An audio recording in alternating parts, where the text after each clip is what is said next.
Hello students, welcome to physics mantra. তো দেখ, আমরা আগে পর্যায় সারণীটা পড়ে ফেলেছি। পর্যায় সারণীর পরে আমরা পড়ব আয়নীয় ও সমযোজী বন্ধন। খুব ইম্পর্টেন্ট। আয়নীয় সমযোজী বন্ধন আর পর্যায় সারণী একসঙ্গে রিলেটেড, মানে তুই পর্যায় সারণী যদি না জানিস তাহলে আয়নীয় সমযোজী বন্ধনে একটু অসুবিধা হবে। তো তোরা চাইবি আগে পর্যায় সারণীর ভিডিওগুলো দেখে তারপরে আয়নীয় সমযোজী বন্ধনের ভিডিওগুলো দেখার। তো চল দেরি না করে স্টার্ট করি। পর্যায় সারণীর পরে আছে আয়নীয় ও সমযোজী বন্ধন। আয়নীয় ও সমযোজী বন্ধন পড়তে গেলে তোকে পর্যায় সারণী পড়তেই হবে। পর্যায় সারণী যার মনে নেই আবার দেখতে হবে। পর্যায় সারণীর সঙ্গেই রিলেটেড কি আয়নীয় সমযোজী বন্ধন। বেশিরভাগ স্কুলেই দেখবি যেখানে পরীক্ষা হয়েছে, যাদের পর্যায় সারণী পরীক্ষা হয়েছে তাদের দেখবি পর্যায় সারণীর সঙ্গে আয়নীয় সমযোজী বন্ধনটাও দিয়েছে। ওই দুটো হচ্ছে মানে ভাই বোন, খুব দরকার। তো আয়নীয় আর সমযোজী বন্ধন নিয়ে পড়বো। বাকি পর্যায় সারণীতে যা যা বলেছি তুমি সেগুলো সব মনে রাখতে হবে। চলো কি বলছে দেখি। ফার্স্ট, আয়নীয় সমযোজী বন্ধন করতে গেলে তোকে বলতে হবে রাসায়নিক বন্ধন কি।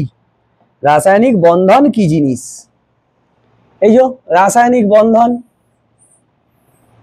কি বলছে, একই বা বিভিন্ন মৌলের, একই হতে পারে আবার আলাদা আলাদা মৌল হতে পারে, দুই বা ততোধিক পরমাণু যে আকর্ষণ বলের প্রভাবে, মানে অ্যাকচুয়ালি তাদের মধ্যে একটা বল ক্রিয়া করে, বন্ধনে কি হয় বল ক্রিয়া করে, পরস্পরের সঙ্গে যুক্ত হয়ে বিভিন্ন বা অণু বা আয়ন রূপে অবস্থান করে, সেই আকর্ষণ বলকে কি বলে? রাসায়নিক বন্ধন। মানে কি স্যার? একটা মৌল হতে পারে আবার অনেকগুলো মৌলও হতে পারে, দিয়ে তাদের অণুগুলো, আমরা সেই বাচ্চাবেলায় পড়িনি যে রাসায়নিক পরিবর্তনে বা রাসায়নিক বিক্রিয়ায় কারা অংশগ্রহণ করে? মৌলটা না, মৌলের পরমাণুটা, মৌলের অণু পরমাণু, এরা হচ্ছে বিক্রিয়ায় অংশগ্রহণ করে। সেই অণুগুলো যখন পরমাণুগুলো দুই বা ততোধিক পরমাণু, দুটো হতে পারে আবার কি দুয়ের বেশিও হতে পারে, তারা যে আকর্ষণ বলের প্রভাবে পরস্পরের সঙ্গে যুক্ত হবে তাকেই বলবো বন্ধন। মানে এইখান থেকে তুই ভাবতে পারিস এরকম যে হাত রেডি করা, বন্ধন মানে হচ্ছে হাত। কার হাত কত স্ট্রং, যত স্ট্রং যার হাত তার তত বন্ধন শক্তি বেশি হবে, দেখবো কত পরবর্তীকালে। আর কি বলেছে, মৌলের রাসায়নিক সক্রিয়তার কারণ কি?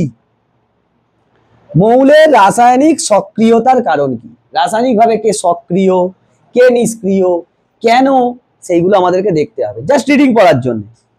কি নিষ্ক্রিয় বা নোবেল গ্যাসগুলির আবিষ্কারের পর, এর আগে পর্যন্ত প্রবলেম ছিল নি, যবে থেকে ওই নিষ্ক্রিয় গ্যাসগুলো আবিষ্কার হয়েছে, কারণ নিষ্ক্রিয় গ্যাসগুলো বা নোবেল গ্যাসগুলোর যোজ্যতা কত? শূন্য। যোজ্যতা তো নেই, ওরা ফ্রি। বাস্তবে ওদের মতন, ওদের সেই জন্য কি আয়নীয় শক্তি কি হতো? ম্যাক্সিমাম হতো। ওদেরকে ব্রেকই করা যায় না, কারণ ওদের অষ্টক পূর্তি, মানে শেষ কক্ষে সবকটা ইলেকট্রন আছে, 8টা ইলেকট্রনই থাকে। গবেষণা করে দেখা যায় নোবেল গ্যাসগুলি রাসায়নিক বিক্রিয়ায় অংশগ্রহণ করে না। নোবেল গ্যাসগুলো রাসায়নিক বিক্রিয়ায় অংশগ্রহণ করে না। কেন? এদের যোজ্যতা কক্ষ তো ফুল। তুই কাজ কখন করবি? যখন তোর পেটে খিদে থাকবে, তুই চাইছিস জিনিস পেয়ে যাচ্ছিস, তুই কাজ করবি।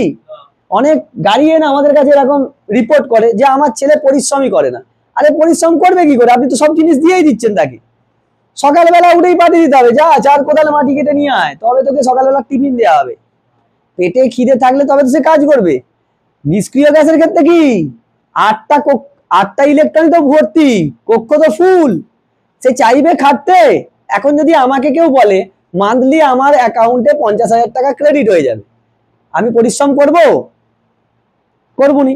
কখন পরিশ্রম করবো? যখন যদি আমার 50,000 টাকায় পূর্ণ না হয় মনের খিদে, আমার দরকার 1 লাখ কি 2 লাখ, এরকম। তোদের ক্ষেত্রেও তাই। তোর যদি মনে হয় যে আমি 90 পাবো, তুই 90 একবার যদি হাফিয়ালিতে পেয়ে যাস তখন আর মনে হবে না, 90 তো পেয়ে গেছি। ওই জন্য দেখবি বেশিরভাগ স্টুডেন্টের ক্ষেত্রে, বেশিরভাগ ক্ষেত্রেই দেখা যায় যারা হাফ ইয়ারলিতে ভালো মার্কস পেয়ে যায় তাদের অ্যানুয়ালিতে অনেকটা সময় নষ্ট হয়ে যায়, দেখবি মার্কস কমে যায়। কেন কমে যায়? তাদের তো ইচ্ছেটা আর থাকে না যে আমরা তো পেয়ে গেছি একবার, আমার তো রেডি আছে। তো সেরকম নিষ্ক্রিয় গ্যাসের গুলোর কি 8টা ইলেকট্রনই তার শেষ কক্ষে ফুল, সে আর নিতে চাইবে না, দিতেও চাইবে না, সে তো ফ্রি হয়ে গেছে। সেই জন্য ওরা কি রাসায়নিক বিক্রিয়ায় অংশগ্রহণ করে না। বাকিরা কেন রাসায়নিক বিক্রিয়ায় অংশগ্রহণ করে? সবাই চায় ফ্রি হতে। ইউনিভার্সে আমরা সবাই ফ্রি হতে চাই। যার কাছে 6টা ইলেকট্রন আছে সে চাইবে কি 2টো নিয়ে 8টা করে নিতে। আবার যার কাছে একটা ইলেকট্রন এক্সট্রা আছে সে কি ভাববে, আমি ছেড়ে দিই, ছেড়ে দিতে পারলে বাঁচি। এই তো হয়। সেই জন্য তারা বিক্রিয়াতে অংশগ্রহণ করে। বুঝেছিস না বুঝিনিস? আচ্ছা, তাই ধরে নেওয়া হয় এদের সর্ববহিস্থ কক্ষের ইলেকট্রন বিন্যাস খুব সুস্থিত। সেজন্য অন্য সমস্ত মৌল তার নিকটতম রাসায়নিক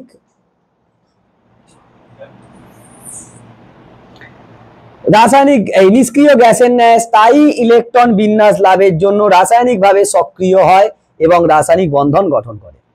তাহলে ওরা হচ্ছে সমাজের কি, তোর তো জীবনে আইডল আছে, যেমন কালাম স্যার, বিবেকানন্দ স্যার, এদেরকে ফোকাস করে যে না এদেরকে দ্বারা আমরা অনুপ্রাণিত, তারা আইডল। এইখানে প্রত্যেকটা মৌলের আইডলকে নিষ্ক্রিয় গ্যাস, মানে হিলিয়াম, নিয়ন, আর্গন, রেডন, জেনন, ক্রিপ্টন, এরা। কেন? এদের শেষ কক্ষটা ফুল। সবাই চায় আমি শেষ কক্ষটাকে ফুল করব, মানে শেষ কক্ষটাকে পূর্ণ করে দেবো, করে দিয়ে কি করব, আমি ফ্রি হব। সেই জন্য, বুঝতে পেরেছি না বুঝতে পারিনি? এই কারণের জন্যই মৌলের রাসায়নিক সক্রিয়তা হয়।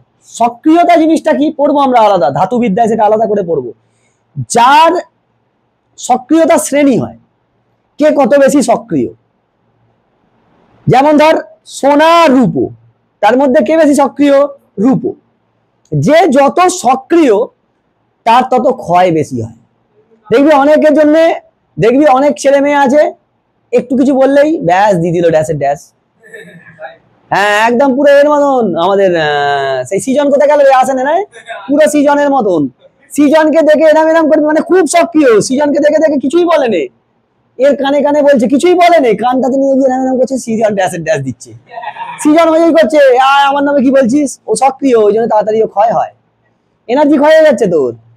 আবার আমাদের এই ওয়াহিদা যেমন, ওর নামে তুই যাই বল, বলছে বলুক, পুরো নিষ্ক্রিয়, ওই জন্য কি ওর শক্তি ক্ষয় কম হয়। তো রূপোর তুলনায় সোনার কি ক্ষয় কম হয়। আবার সোনার থেকেও প্ল্যাটিনামের ক্ষয় কি হয়, আরো কম হয়। এই সমস্ত জিনিসের জন্যই কি হয়, রাসায়নিক সক্রিয়তা হয়। তার মানে এই মৌলগুলোর কাছে আমরা যত মৌল পড়েছি তাদের আইডলকে নিষ্ক্রিয় গ্যাস, মানে তাদের মতন বিন্যাস দরকার, সামনাসামনি দেখতে যায়। তোদের বাড়িতে বলে না, দেখিনিস পাশের বাড়ির ছেলেটা কত ভালো মার্কস পেয়ে আজকে বিদেশে চাকরি করছে, এই সেই অমুক তমুক, বলে না? তার মানে পাশাপাশি দেখতে হবে তোকে। তুই আইডল যাকে ইচ্ছা মান, পাশাপাশি দেখতে হবে। মানে হিলিয়ামের কাছাকাছি যে মৌলগুলো তারা কাকে ফলো করবে, হিলিয়ামকে। নিয়নের কাছাকাছি মৌলগুলো কাকে ফলো করবে, নিয়নকে। আর্গনের কাছাকাছি মৌলগুলো আর্গনকে। এরকম ভাবে ফলোটা চলে। নেক্সট কি বলেছে, দ্বৈত সূত্র কি? দ্বৈত মানে কি রা? দ্বৈত নয় জানো, দ্বৈত ভাবে নিস, দ্বৈত মানে দুই, বলে না দ্বিচারিতা। দ্বৈত মানে কি দুই। দ্বৈত সূত্র কি? হিলিয়ামের নিকটবর্তী মৌলগুলো, হিলিয়ামের কাছাকাছি কি আছে, hydrogen, lithium, hydrogen, lithium, hydrogen, helium, lithium. তার মানে আগে পরে কে আছে, হিলিয়াম, এই হাইড্রোজেন আর লিথিয়াম। এরা কি করে, তারপর বেরিলিয়াম আছে। রাসায়নিকভাবে সুস্থিতি লাভের জন্য ওদের সর্ববহিস্থ কক্ষে 2টি ইলেকট্রন অর্জনের প্রবণতা দেখায়। এই সূত্রকেই দ্বৈত সূত্র বলে। Very very very very important দ্বৈত সূত্র। 5 স্টার, जो खाए वो खो जाए, আসবেই আসবে। মানে কি, শেষ কক্ষে আমরা ইলেকট্রনের বিন্যাস কি দেখেছিলাম, ইলেকট্রনের বিন্যাস হতো 2, 8, 8 এরকম চলতে থাকতো। যদি 20 বা 20-র কম হয়, আবার 20-র বেশি হয়ে যায়, যাদের পারমাণবিক সংখ্যা 20-র বেশি তাদের ক্ষেত্রে পরপর চলবে 2, 8 18 এরকম, তখন 18টা আবার 2 ডবল টাইমস আসবে, এরকম ভাবে দেখতে হয়।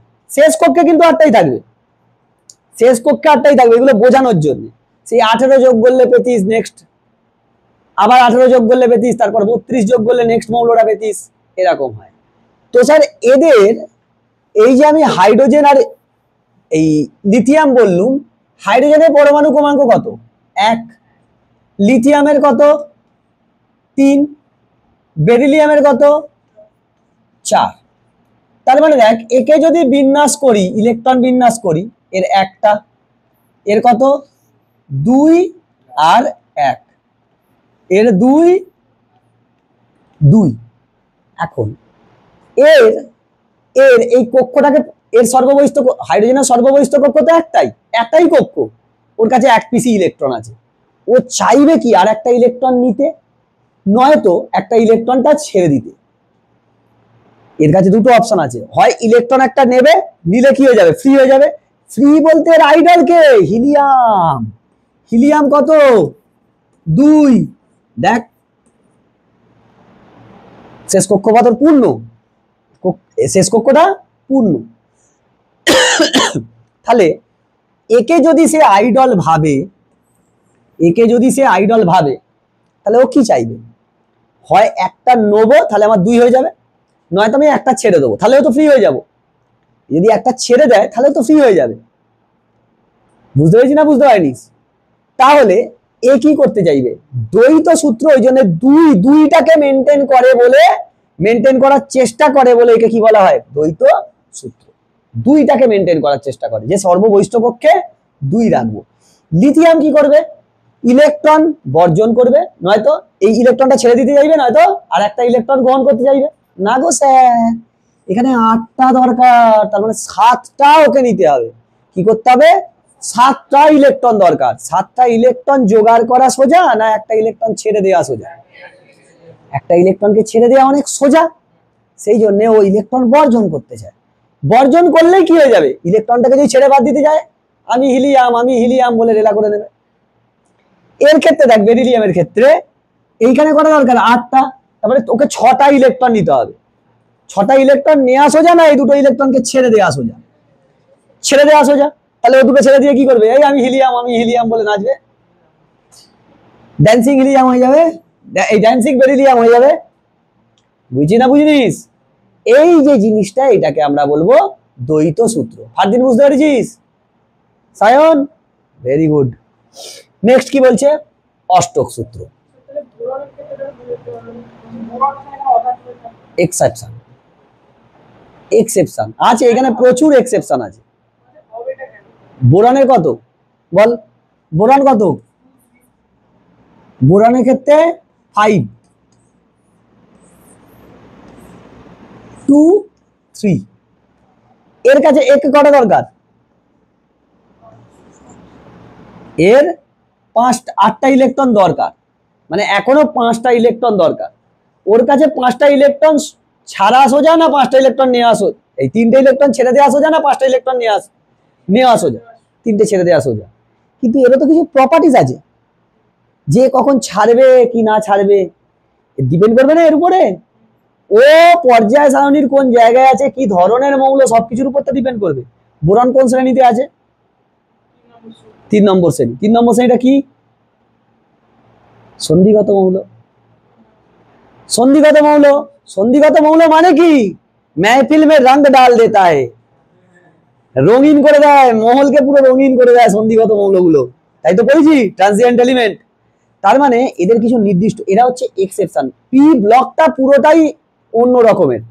নরমালি যেগুলো হয় 1 নম্বর 2 নম্বর, আমাদের 13 নম্বর 14 15 16 17, এইগুলো যেরকম নরমালি বিহেভ করে, সন্ধিগত গুলো মৌলগুলো সেরকম ভাবে বিহেভ করে না। That's why they are completely and differently separated. ওদের আলাদা আলাদা ধর্ম আছে। এরা কি যোজ্যতা, কি একাধিক যোজ্যতা দেখায় না? এরা একাধিক যোজ্যতা প্রদর্শন করে না সন্ধিগত মৌলগুলো? এই কারণে। বুঝিস না বুঝিনিস? তুই ধর, না থাক, পরে বলবো পরে।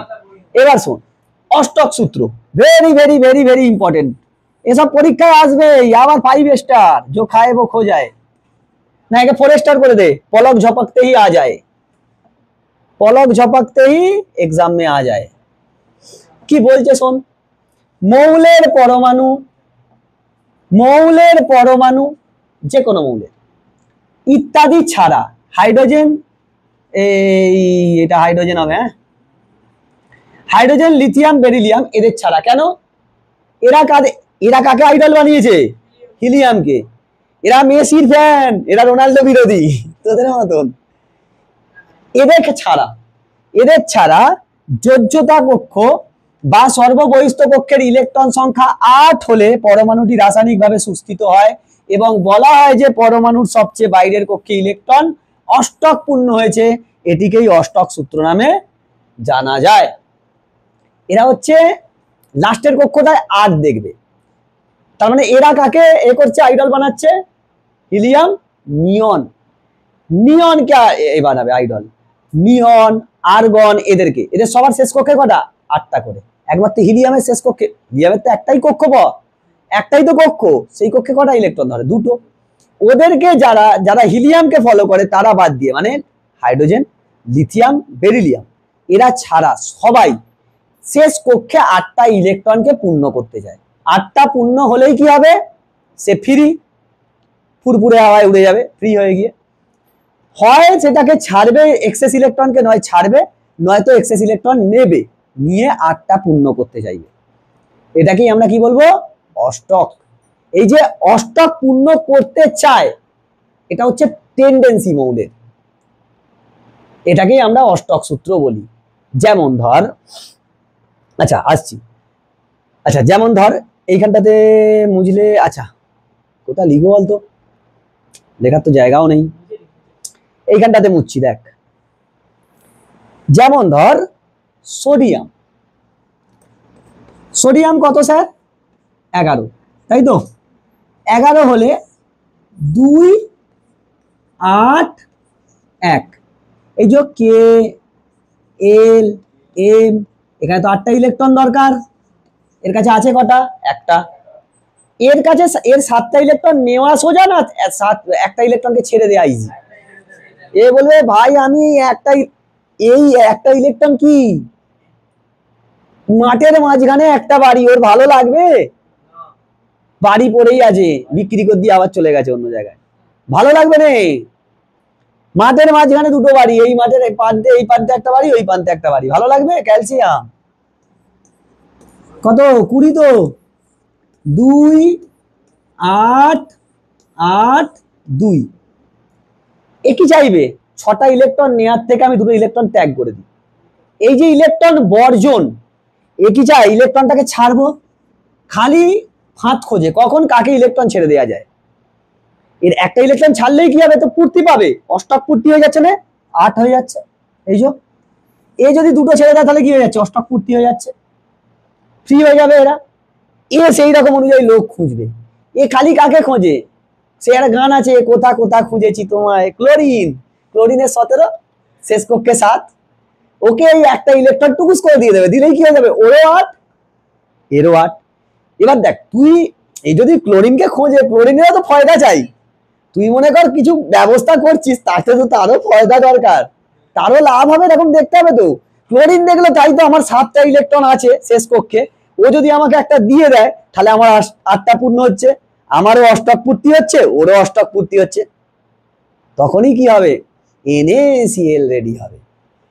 এবার সিএ কাকে খুঁজবে, সেই গান কোথা কোথা খুঁজেছি তোমায়, ক্লোরিনকে ডাকলো, ক্লোরিন বলছে ভাই আমি তো একটা তোমার নিয়ে নিতে পারবো ইলেকট্রন, বাকি একটা, এ বলছে তাহলে কি দিয়ে আমার কি লাভ, তাহলে তোমাকে আমি দেবো নি, আমি তো ফ্রি হতে পারবো নি, তুমি হয়তো ফ্রি হয়ে যাবে কিন্তু আমি তো ফ্রি হতে পারবো না, তখন বলছে দাঁড়া দাঁড়া আমার ভাইকে ডেকে নিয়ে আসি, বলে আরেকটা ক্লোরিনকে ডেকে নিয়ে আসবে, তাহলে কি 2টো ক্লোরিন হয়ে গেল, এ দুজনকে 2টো দিয়ে দিল, তারা দুজনও ফ্রি, এ দুজনও ফ্রি, এও ফ্রি হয়ে গেল, বুঝেছিস না বুঝিনিস, বুঝতে পেরেছিস, এরকম ভাবে অষ্টক পূর্তি করে কি হয়, রাসায়নিক বন্ধন রেডি করে, সেটাকেই তারপরে ওই জন্য আমরা লিখেছি এইখানে আয়নীয় বন্ধন কি, তার আগে তোকে জানতে হবে রাসায়নিক বন্ধন ক রকমের হয়, 3 ধরনের রাসায়নিক বন্ধন তোদের সিলেবাস অনুযায়ী তোদের বইতে দেয়া আছে, একটা হচ্ছে আয়নীয় বা তড়িৎযোজী, কেন বলে পরে বলছি।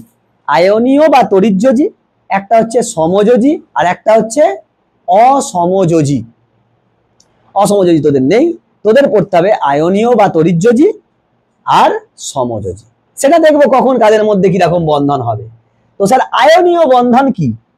নিকটতম নিষ্ক্রিয় মৌলের, এটা শুধু আয়নীয় জন্য না, সমযোজী ক্ষেত্রে হবে, নিকটতম নিষ্ক্রিয় মৌলের মতন তো সে হতে যায় ফ্রি। নিকটতম নিষ্ক্রিয় মৌলের সুস্থিত ইলেকট্রন বিন্যাস লাভের জন্য দুটি বিপরীত তড়িৎধর্মী, কি দুটো পরমাণুর মধ্যে ইলেকট্রন আদান প্রদানের ফলে সৃষ্ট রাসায়নিক বন্ধনকে তড়িৎযোজী বন্ধন বা আয়নীয় বন্ধন বলে। অ্যাকচুয়ালি আয়নীয় কোনো বন্ধনই নয়।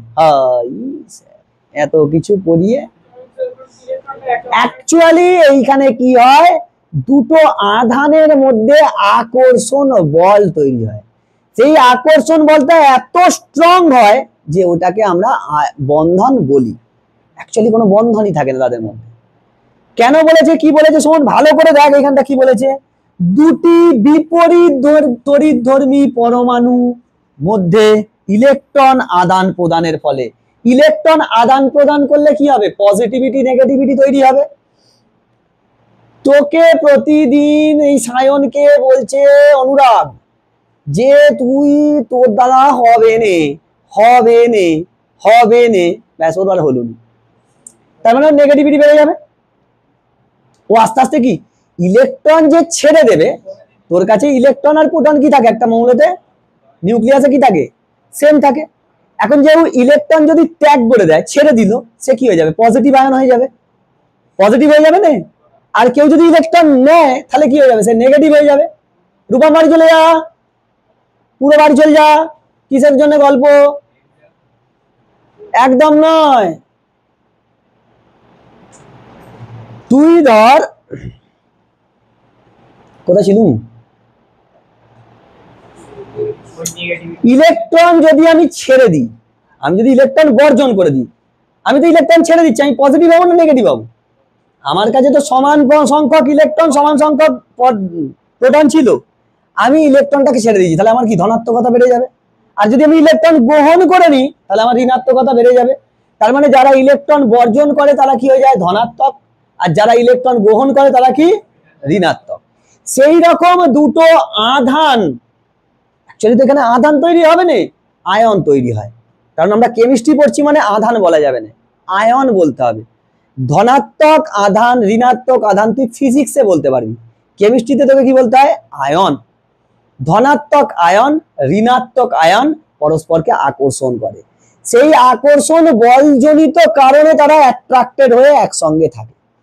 আর এই আকর্ষণ বল কি হয়, heavy strong, very very very very strong, যার জন্য ব্রেক করতে গেলে তোকে অনেক বেশি শক্তি দিতে হবে। ওই জন্য আয়নীয় যৌগগুলোর মধ্যে কি থাকে, আয়নীয় বন্ধন থাকে।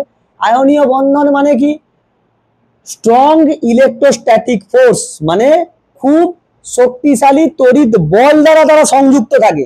তাকে ভাঙতে গেলে কি অনেক বেশি শক্তি তোকে প্রদান করতে হবে, ওই জন্য ওর আয়নাইজেশন শক্তি কি হয়, বেশি হতো আয়নীয় যৌগগুলোর। বুঝছিস না বুঝিনিস? समझोजी माने की बंधन ऐसा जो ऐसे करते ही टूट जाए, এরকম ভাবে মারলেই ভেঙে যাচ্ছে। আয়নীয় বন্ধন অনেক স্ট্রং, এরকম মারলে ভাঙবে না, প্রচুর এনার্জি দিতে হবে তবে ভাঙবে। তাদেরকে বলবো আয়নীয় বন্ধন। অ্যাকচুয়ালি আয়নীয় বন্ধন এক্সিস্টই করে না। অ্যাকচুয়ালি আয়নীয় বন্ধন মানে কি, এরা একটা স্ট্রং মানে শক্তিশালী স্থিরতড়িৎ আকর্ষণ বল।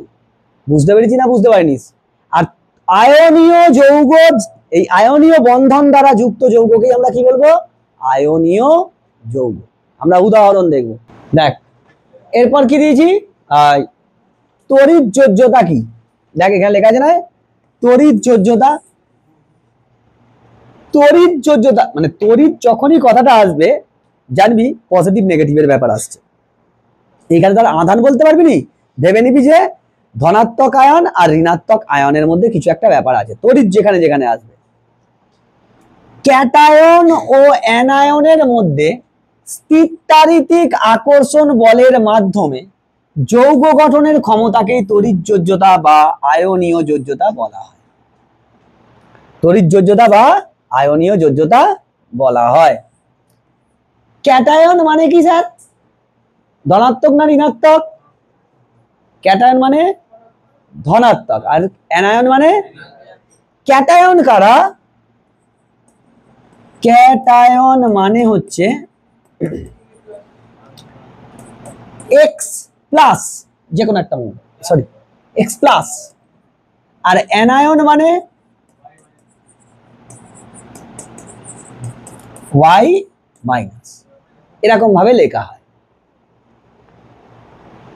তার মানে ক্যাটায়ন মানে সে যে ইলেকট্রন বর্জন করেছে, ইলেকট্রন কি করেছে? বর্জন করে যারা হয়। আর অ্যানায়ন কারা? যারা ইলেকট্রন গ্রহণ করেছে। যারা ইলেকট্রন গ্রহণ করে তারা অ্যাকচুয়ালি হয় অধাতু, আর যারা ইলেকট্রন বর্জন করে তারা অ্যাকচুয়ালি কি হয়? ধাতু। যেমন দেখ এনএ, এনএ কত? 11, এনএ প্লাস কত? 10। কে বেশি সুস্থিত, এনএ না এনএ প্লাস? কেন? ওর অষ্টক পূর্তি আছে, এর অষ্টক পূর্ণ নয়। 2 8 1, এ 2 8, এর অষ্টক পূর্তি হয়ে গেছে, এ বাবু ফ্রি, এ ফ্রি রিটায়ার্ড পারসন। আর এ এখনো স্ট্রাগল করছে, এর এখনো 1 বছর চাকরি বাকি আছে, একে এখনো 1 বছর চাকরি করতে হবে, যেতে হবে সকালবেলা ঘুম থেকে উঠে, অফিসে যেতে হবে, অফিসের কাজ করতে হবে, ফিরতে হবে। বুঝছিস না বুঝলিস? তো যে কোনো আয়ন গুলো কি হয়? সুস্থিত হয়, অনেক বেশি সুস্থিত হয়। বুঝলি?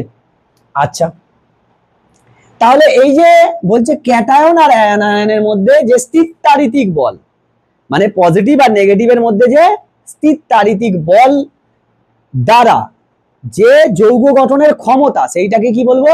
তড়িৎযোজ্যতা বা আয়নীয় যোজ্যতা। নেক্সট কি বলেছে দেখ, তড়িৎযোজ্যতা পরিমাপ।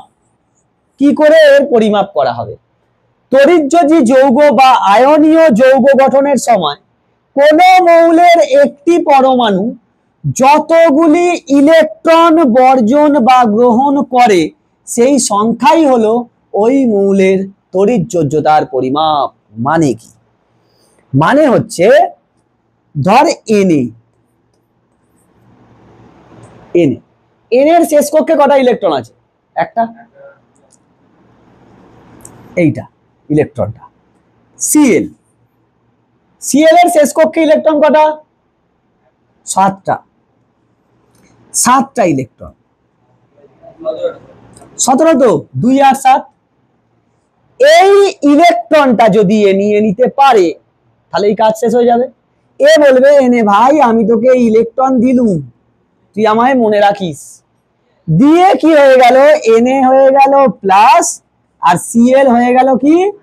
মাইনাস। কিন্তু এর অষ্টক পূর্তি হয়ে গেছে, এর অষ্টক সিএল মাইনাস। এরা এই NaCl এরকম একটা স্ট্রং ইলেকট্রোস্ট্যাটিক ফোর্স দ্বারা যুক্ত থাকে, এটাকেই বলবো আয়নীয় বন্ধন। আয়নীয় বন্ধন। আর এই বন্ধনটাকে কি বলবো? আয়নীয় বন্ধন। আর এই যৌগটাকে কি বলবো? কমপ্লিট যৌগটাকে আয়নীয় বা তড়িৎযোজী যৌগ। কটা ইলেকট্রনের আদান প্রদান ঘটেছে? একটা। তাহলে তড়িৎযোজ্যতা কত? 1। বুঝেছিস না বুঝিনিস? এরকম ভাবে চলতে থাকবে। বুঝেছিস না বুঝিনিস? তার মানে এই যে বন্ধন লিখি আমরা এরকম ভাবে নয়, লিখি আমরা এরকম ভাবেই NaCl। পরে দেখাচ্ছি কেন এরকম বন্ড হয়। লিখি আমরা এরকমই, অ্যাকচুয়ালি এরকম বন্ধন হয়নি। কিরকম হয়? ওরকম এরকম চিপকে থাকে। স্ট্রং আকর্ষণ বল, শক্তিশালী স্থিরতড়িৎ বল দ্বারা আকর্ষণ থাকে। ফলে থেকে ভাঙতে কি হয়? অনেক বেশি শক্তি।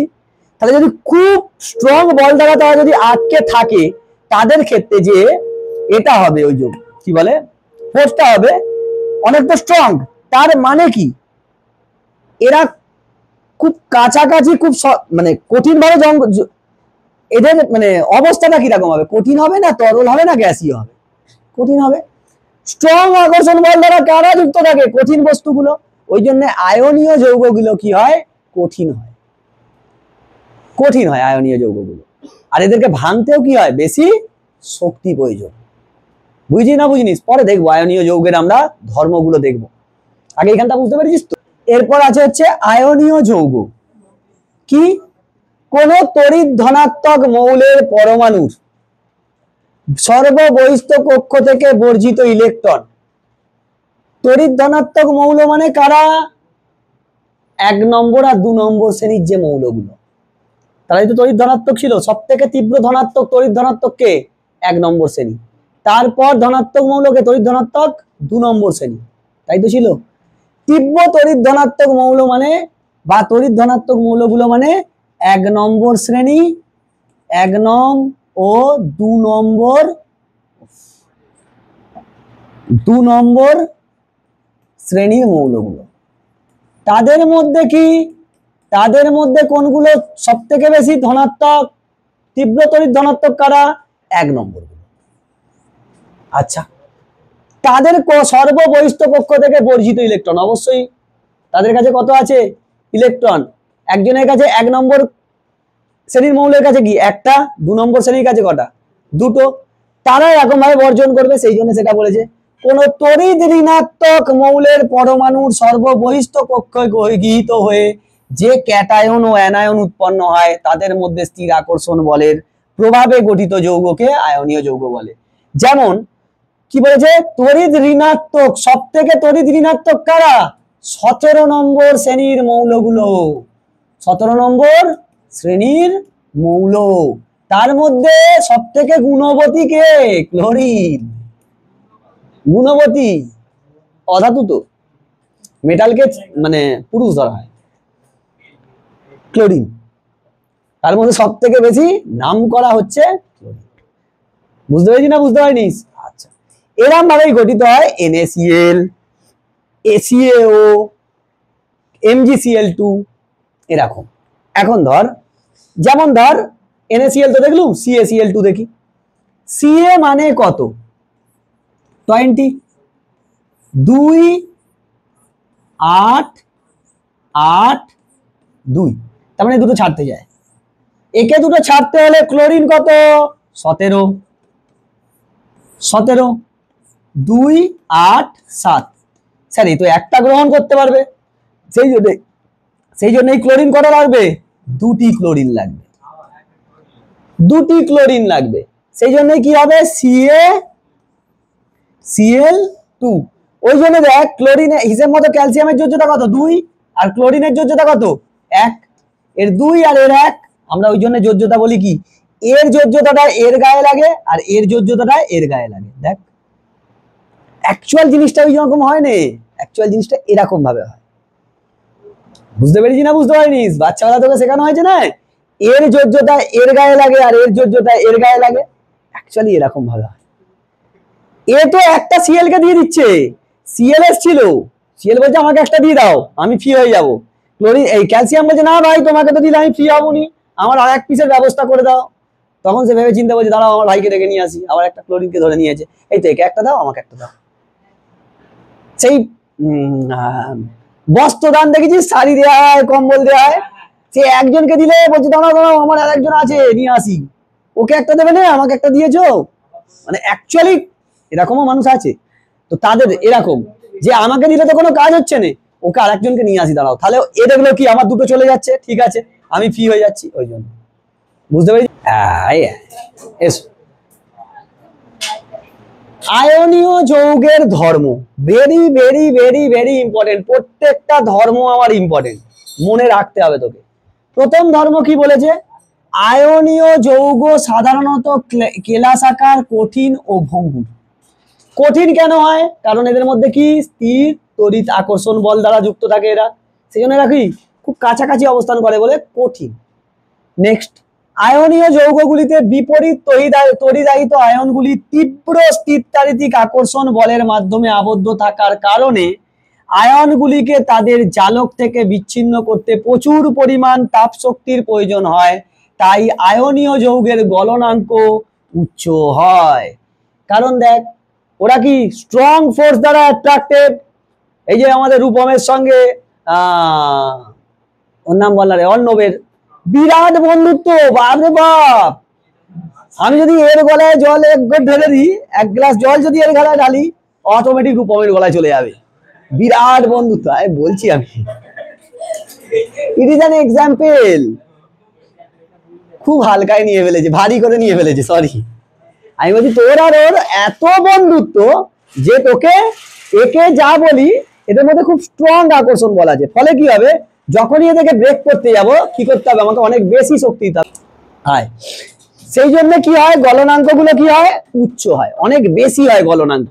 কারণ কি, যাদের মধ্যে স্ট্রং ফোর্স থাকে না, তাদেরকে ভাঙতে গেলে কি করতে হবে, একমাত্র তুই শক্তি দিয়েই ভাঙতে পারবি। কিরম ধরনের শক্তি দিতে হবে, তাপ শক্তি। তাপ শক্তি রিলেটেড কি হয়, গলনাঙ্ক।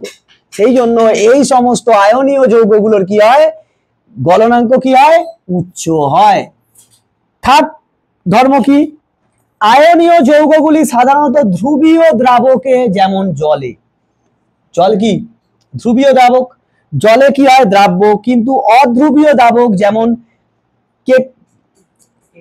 কেকেপসিন, বেনজিন, এতে হচ্ছে অদ্রাব্য। জল একটি উত্তম ধ্রুবীয় দ্রাবক, এজন্য আয়নীয় যৌগগুলি অতি তাপমাত্রায় জলে দাব্য। পোলার পোলার পোলার পোলার জল হচ্ছে পোলার, ওই জন্য।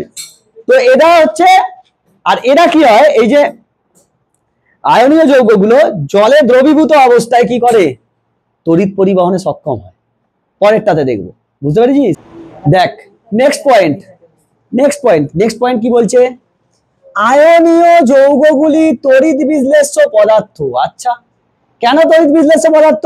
তড়িৎ বিশ্লেষ্য পদার্থ কারা, যারা তড়িৎ বিশ্লেষণে সক্ষম, তড়িৎ বিশ্লেষণ পরিবহন করে, তড়িৎ বিশ্লেষণে তড়িৎ পরিবহন করতে পারে, তাদের কিন্তু তড়িৎ বিশ্লেষ্য পদার্থ বলে। আমি এটা বলার আগে কি বললুম, যে আয়নীয় যৌগগুলি জলে দ্রবীভূত অবস্থায় কি করে, তড়িৎ পরিবহনে সক্ষম, ওই জন্য এরা কি তড়িৎ বিশ্লেষ্য পদার্থ। এরা কঠিন অবস্থায় তড়িৎ পরিবহন করতে পারে না, কিন্তু জলে দ্রবীভূত বা গলিত অবস্থায় তড়িৎ পরিবহন করতে পারে। Very very important point sir, very very important point. 3 star, দেখতেই পছন্দ আ যায়। 5 নম্বর পয়েন্ট কি বলছে, তড়িৎ যদি যৌগের একটি আয়ন তার বিপরীত তড়িৎগ্রস্ত আয়নকে যে কোনো দিক থেকে আকর্ষণ করতে পারে, যে কোনো দিকে আকর্ষণ করতে পারে। তাই তড়িৎযোজী বন্ধনের কোনো নির্দিষ্ট অভিমুখ নেই। মানে আমি কি দেখেছিলাম, NaCl, তাদের মধ্যে মনে করে এটা হচ্ছে তড়িৎযোজী বন্ধন। Na যেমন অ্যাট্রাক্ট করে একে, Na যেমন, Na কি প্লাস তো, আর Cl মাইনাস, এ যেমন একে অ্যাট্রাক্ট করে, ও তেমন একে অ্যাট্রাক্ট করে, তাই এদের কোনো নির্দিষ্ট অভিমুখ নেই। একে আকর্ষণ করছে, একে আকর্ষণ করে, এদের কোনো নির্দিষ্ট অভিমুখ নেই। বুঝতে পারছি না বুঝতে পারিনি, ভালো করে বুঝবি, এইগুলো আঁকতে দেয়। এখানে হচ্ছে ইলেকট্রন ডট গঠন, কি ইলেকট্রন ডট গঠন একটা হয়, আর একটা লুইস ডট গঠন। তোকে ইলেকট্রন ডটটাকে লুইস ডট বলে। অ্যাকচুয়ালি লুইস কি, বিজ্ঞানী লুইস সেটা সমযোজী বন্ধনের জন্য দেখিয়েছিল, আয়নীয় যৌগের জন্য দেখায় না, সেটাকে ইলেকট্রন ডট বলা হয় এখানে আয়নীয় যখন যৌগগুলো হবে। তো সেই ইলেকট্রন ডট বলুক বা লুইস ডট বলুক, তোকে এটাই আঁকতে হবে। কি হয়, ডট গঠনের জন্য প্রথম কথা আমাদেরকে শেষ কক্ষের ইলেকট্রনগুলোকে শুধু দেখাবো। কাকে দেখাবো, শেষ কক্ষের ইলেকট্রনগুলোকে। কার বলেছি এখানে, সোডিয়াম ক্লোরাইড। তো স্যার সোডিয়াম Na, কেন বলছিস, কেন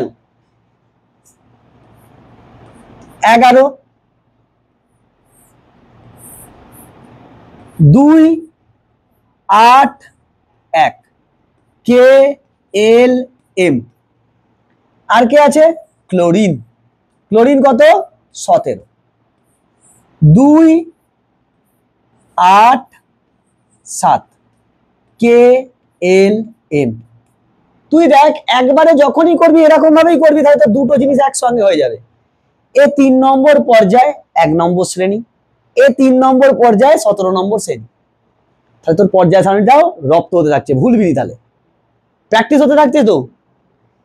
তাহলে এর শেষ কক্ষে ইলেকট্রন কটা, একটা, এর শেষ কক্ষে ইলেকট্রন কটা? 7টা। শুধু শেষ কক্ষের ইলেকট্রন গুলোকে আমরা নেব Na। এর শেষ কক্ষে কটা ইলেকট্রন? একটা। Cl, Cl এর শেষ কক্ষে কটা? 7টা। 7টা ইলেকট্রন, 4 5 6 7। এবার দেখ এ কি করবে? ইলেকট্রনটাকে বর্জন করবে। এ সেই ইলেকট্রনটা কি করবে? গ্রহণ করবে। তাহলে দুজনেই ফ্রি হবে। তাহলে এ বলবে ভাই আমি তোমাকে দিয়ে দিলাম, এটা নাও। এ কি করবে? কমপ্লিটলি ওটা দিয়ে দেবে। এ বললে নাও আমি দিয়ে দিচ্ছি তোমাকে, দিয়ে দিল। এ কমপ্লিট একে দিয়ে দিয়েছে। মানে এরকম নয় যে আমিও ইউজ করব তুইও ইউজ করবি, কোনো সমঝোতা এরকম নয়, পুরো প্রপার দান। বলছে আমি তোমায় দান করিলাম, পুরো দান করে দেয়। পুরো দান করে দিলে এ কি হয়ে যাবে? Na প্লাস, আর এ কি হলো? Cl। শুধু মাইনাস ওরাম লিখলে হবে না, এর কাছে যে অষ্টক পূর্তি হলো তোকে দেখাতে হবে। Cl মাইনাস, এরা তখন ফর্ম করবে NaCl। এই ইলেকট্রন আর এই ইলেকট্রন বন্ড করে দিল। অ্যাকচুয়ালি বন্ড হয় না, এ কি হয়? স্থিত্যরিত আকর্ষণ বল হয়। এটাকেই আমরা বলবো আয়নীয় বন্ধন। এরকম ভাবেই ইলেকট্রন ডট রেডি হয়। কি হয়? ইলেকট্রন ডট রেডি হয়। তো আয়নীয় বন্ধন যখন রেডি হয়, ইলেকট্রনটা কি কমপ্লিটলি দান করে দেয়। কিন্তু আমরা নেক্সট দিন দেখব সমযোজী বন্ধন যখন হয় পুরো দান করবে না, বলবে এসো করে কমে খাই, ব্যবসা করবো দুজনে, তুমি দুটো দাও আমিও 4-6টা দিচ্ছি, দিয়ে তোমারও 8টা হলো আমারও 8টা হলো, দুজনে মিলিয়ে মিশিয়ে বিজনেস করবো। সেই অনুযায়ী নিজেদের মধ্যে ঝামেলাও তো লাগবে। প্রফিট কি সেম সেম হবে নাকি? টোটাল 8 লাখ টাকা দিয়ে বিজনেস, আমি 2 লাখ টাকা দিয়েছি, তুমি 6 লাখ টাকা দিয়েছো। 6 লাখ টাকা যে দিয়েছে সে কি হবে? মূলধনের বেশি লাভ পাবে। ও এখানেও সেই লাভ ক্ষতির অঙ্ক নাকি স্যার? সেরকম নয়, তার কনসেপ্টটা আছে যে আমি ভাই বেশি ইলেকট্রন দিয়েছি তাই আমি একটু বেশি টেনে রাখবো, তুমি কম ইলেকট্রন দিয়েছো তুমি একটু কম আকর্ষণ করো, এই অনুযায়ী হয়। বুঝতে পেরেছি না বুঝতে পারিনি? নেক্সট দিন আরো ইলেকট্রন ডট গঠন দেখবো আমরা, ঠিক আছে? এখান পর্যন্ত পড়ে